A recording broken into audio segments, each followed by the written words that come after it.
வணக்கம் நேர்களே, மீண்டும் மற்றொரு நிகழ்ச்சியில் சந்திக்கின்றோம். இன்றைய நிகழ்ச்சியில் நாங்கள் பேசப்போவது பலருக்கும் அச்சத்தை ஏற்படுத்தக்கூடிய ஒன்று.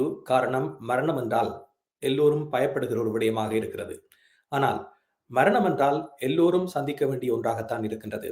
இந்த மரணம் ஏற்பட்டதன் பின்னர் என்ன நடைபெறும் என்பது யாருக்கும் தெரியாத, புரியாத புதிராக இருந்தாலும், பல மரணத்தின் விளிம்புக்கு சென்று வந்தவர்கள் பல்வேறு அனுபவங்களை பகிர்ந்து கொண்டிருக்கின்றார்கள். மரணத்தின் பின்னர் அவர்கள் எவ்வாறான விடயங்களை அனுபவித்திருக்கின்றார்கள் போன்ற பல விடயங்களை அவர்கள் வைத்திய துறையிடமும் விஞ்ஞானத் துறையிடமும் தெரிவித்திருக்கிறார்கள். இதே வேளையில் மதங்கள் கூட இந்த மரணத்துக்கு பின்னர் என்னென்ன இடம்பெறும் என்பதனை கோடிட்டு காட்டியிருக்கின்றன. ஆகவே இது பற்றித்தான் நாங்கள் இன்றைய நிகழ்ச்சியில் பேச இருக்கின்றோம். மரணத்தின் பின்னர் என்ன நிகழும்? ஓம். ஆம். வயது வரும் பொழுதுதான் ஞானம் பிறக்கும் என்று சொல்லுவார்கள். அப்படித்தான் ஒரு மனிதனுக்கும் தன்னுடைய வாழ்நாளில் இறப்பை நோக்கி போய்க் கொண்டிருக்கும் பொழுதுதான் அது பற்றிய சிந்தனைகள் வர ஆரம்பிக்கின்றன. மனித வாழ்க்கையில் 30 வருடங்களும் வளர்ச்சி என்றே சொல்லலாம். 28 வருடங்கள் வளர்ச்சி நின்றுவிடும். 30 வருடங்கள் வளர்ச்சி உழவு நிறைவடைந்துவிடும். அதற்கு பிறகு மனித வாழ்க்கை டவுன்வர்ட் ட்ரெண்டிலே போய்க்கொண்டுதான் மனிதனுடைய இயல்பு. எனவே எல்லாருக்குமே ஒரு கேள்வி இருக்கிறது, மரணத்தின் பின் என்ன நடக்கிறது என்று. ஆவி என்கிறார்கள், மறு உலகம் என்கிறார்கள், மூன்றுலகம் என்று சொல்கிறார்கள். இதெல்லாம் உண்மையா, நடக்குமா என்று சொல்வார்கள். எனது தாயார் ஒரு 2-3 வருடங்களுக்கு முன்னர் இறந்து போனார். அப்பொழுது அவர் ஹாஸ்பிட்டல் போட்டு வந்து சொன்னார், தம்பி இதெல்லாம் பொய்யரா, இதெல்லாம் நடக்காது என்று சொல்லி. ஒருவருக்கு மனத கிட்ட வரும் பொழுதுதான் அதனுடைய உணர்வுகள் வர ஆரம்பிக்குன்னு நான் நினைக்கிறேன். எனவே இது பற்றி நாங்கள் ஒரு தெளிவை பெற்றுக் கொள்ளுவோம். என்ன மாதிரி இருக்கும் என்று. மனித இறப்பு. ஆமாம், சொல்லுங்க. இறப்பு என்கிறது மனித உடம்பு வந்து இயங்காமல் போகிறதை இறப்புன்னு சொல்லுவோம். அதான் இயற்கை. விஞ்ஞான ரீதியாக பார்த்தால் மனித உடம்பு என்றைக்கு இயங்காமல் போகிறதோ அன்று இறப்பு ஆரம்பிக்கிறது. இறப்புக்கு பின் என்ன நடக்கிறது என்று எல்லாருக்குமே ஒரு மர்மமாக இருக்கிறது. எனவே இது பற்றி கதைப்போம். ராம், உங்களோட ஒப்பீனியன் என்ன? இறந்தவரை நடக்கும். ஆமாம். பலர் அந்த இறப்பினுடைய விளிம்புக்கு சென்று வந்தவர்கள் இருக்கிறார்கள். பலர் கோமாவில் இருந்து பின்னர் திரும்பி இருப்பார்கள். இவர்கள் பல்வேறு விசித்திரமான விடயங்களை பார்த்ததாக சொல்லியிருக்கிறார்கள். அவர்கள் எல்லோரும் நினைப்பது போன்ற ஒரு விடயத்தை கூறவில்லை. பலரும் மரணம் என்பது ஒரு வேதனை தரக்கூடிய ஒன்றாக இருக்கும், அல்லது மிகவும் அச்சத்தை உட்படுத்தக்கூடிய ஒன்றாக இருக்கும் என்றுதான் நம்பியிருந்தார்கள். ஆனால் இவர்களுடைய தகவல்களை விஞ்ஞான ரீதியாக பலரும் அறிந்து வெளியிட்டிருக்கிறார்கள். குறிப்பாக ஒரு விபத்தில் சிக்கிய ஒருவர் அவருடைய இதய துடிப்பு நின்று விட்டதாக அறிவித்து அவர் மரணித்து விட்டார் என்று அறிவித்த பொழுதிலும் கூட ஒரு சில நிமிடங்களில் பின்னர் அவருடைய இதய துடிப்பு சீராகி மீண்டும் அவர் உயிர் பெற்றதாக அறிவிக்கப்பட்டிருந்தது. அவருடைய மன உணர்வு எப்படி இருந்தது என்று அவர்கள் பேட்டியின் போது கேட்ட பொழுது அவர் சொல்லியிருக்கின்றார், தான் ஒரு ஒளிப்பிழம்பை கண்டதாகவும் அதே நேரத்தில் அது ஒரு சுகமான அனுபவமாக இருந்ததாகவும் கூறியிருக்கின்றார். அது மட்டுமல்லாமல் தான் தன்னுடைய உறவினர்கள் இறந்தவர்கள் தன் முன்னே வந்து தன்னை வரவேற்றதாக கூட ஒரு பிரமை தனக்கு ஏற்பட்டதாக குறிப்பிட்டிருக்கிறார். ஆகவே அந்த மரணம் என்பது பலரும் அச்சம் நிறைந்த ஒன்றாக இருக்கின்றது என்று எண்ணியவர்களுக்கு அவருடைய வார்த்தை இது ஒரு சுகமான அனுபவமாகவும் தன்னுடைய முன்னோர்களை சந்திக்கக்கூடிய ஒரு வாய்ப்பை ஏற்படுத்தி இருப்பதாகவும் அவர் குறிப்பிட்டிருக்கின்றார். இது தனியொருவருடைய வாக்கு மூலமாக இல்லாமல் பலரும் இது போன்று மரணத்தினுடைய விளிம்புக்கு சென்றவர்கள் இதே ஒத்த கருத்துக்களை தெரிவித்ததை பார்க்கக்கூடியதாக இருக்கின்றது. இன்னும் ஒருவர் தன்னுடைய சத்திர சிகிச்சையின் போது இறந்து விட்டதாக அறிவிக்கப்பட்ட ஒருவர், அவரும் இதே கருத்தை குறிப்பிட்டிருக்கின்றார். அமெரிக்காவில் வசித்தவர். அவர் கூறுகின்றார், தான் ஒளிப்பிழம்பை கண்டதாகவும் அந்த ஒளிப்பிழம்பு தன்னை அழைத்து கொண்டு வேறு இடம் நோக்கி சென்றதாகவும் தெரிவித்திருக்கின்றார். அதற்கிடையில் அவர் மீண்டும் உயிர் பெற்றதன் பின்னர் தான் இந்த விடயங்களை அறிந்து கொண்டதாக தெரிவித்திருக்கின்றார்.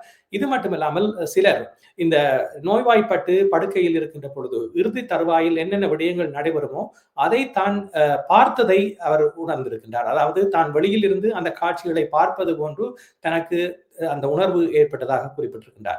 ஆகவே ஒட்டுமொத்தமாக இந்த விடயங்களை சேகரித்து ஒட்டுமொத்தமாக தொகுத்து பார்க்கின்ற பொழுது இது ஒரு சுகமான அனுபவமாகவும் தன்னுடைய முன்னோர்களோடு இணையக்கூடிய ஒரு வாய்ப்பை அவர்களுக்கு மன ரீதியில் ஏற்படுத்தி இருப்பதையும் பலரும் வழிகாட்டுகிறார்கள். இது விஞ்ஞான ரீதியாக வெளியிடப்பட்ட ஒன்றாக இருந்தாலும் இதனை தானாக அனுபவிக்கக்கூடிய ஒரு நிலை என்பது பலருக்கும் இல்லாத ஒரு சூழல் தான் காணப்படுகின்றது.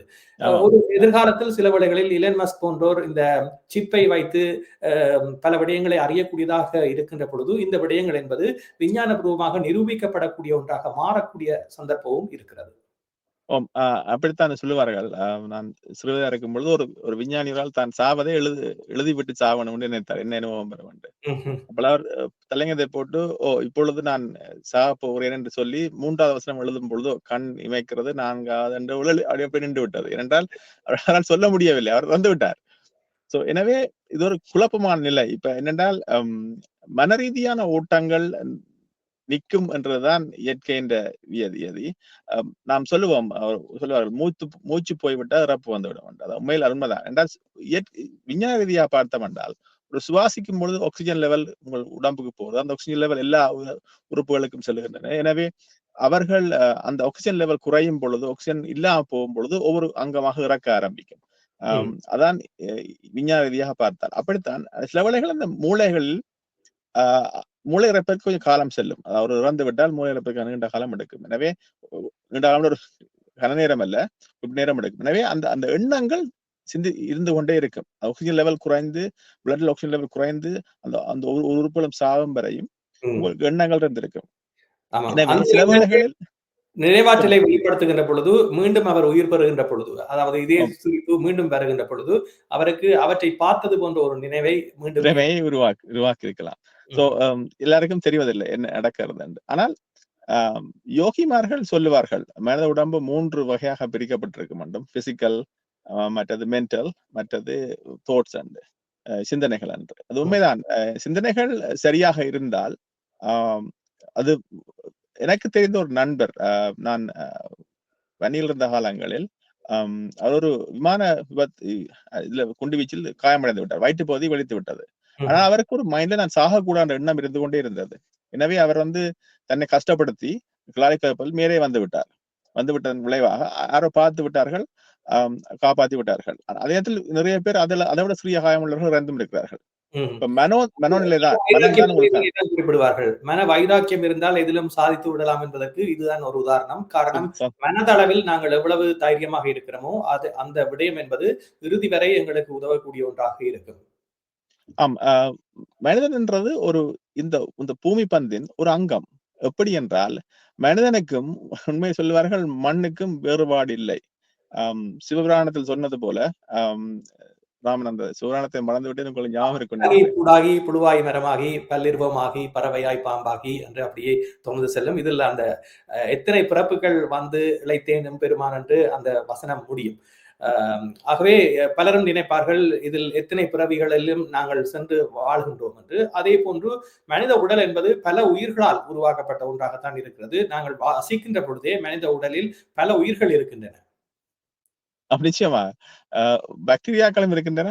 அதுவரை நான் உண்ணுற உணவெல்லாம் பல்வேறு உயிரங்கிகள் இருந்து எடுத்துதான் உண்ணுகிறோம். எனவே நாங்களும் ஒரு பூமியின் உதாரணம் இருந்து யோசித்தால் எங்களுக்கும் ஒரு மண்ணுக்கும் வேறுபாடு இல்லை. நாங்கள் கொஞ்சம் அதே அந்த இருக்கிற கெமிக்கல்ஸே வடிவாக செய்து வச்சிருப்பதனால உயிரங்கியாக இருக்கிறோம். மண்ணுக்குள்ள கெமிக்கல் இருக்கிறது. எனவே அதுதான் வாழ்வியல் இருக்கின்றன. அப்படித்தான் மனித வாழ்க்கை போய்கொண்டிருக்கிறது. எனவே இறப்புக்கு பின் பல்வேறு கதைகள் வருகின்றன. ஆவியாக உலாவுகிறார்கள். ஆவிகள் பற்றி நிறைய ரிசர்ச் பண்றவர்கள் இந்த வீட்டில் ஆவி இருக்கிறதுன்னு சொல்லுகிறார்கள். அப்படிலாம் நடக்கிறது.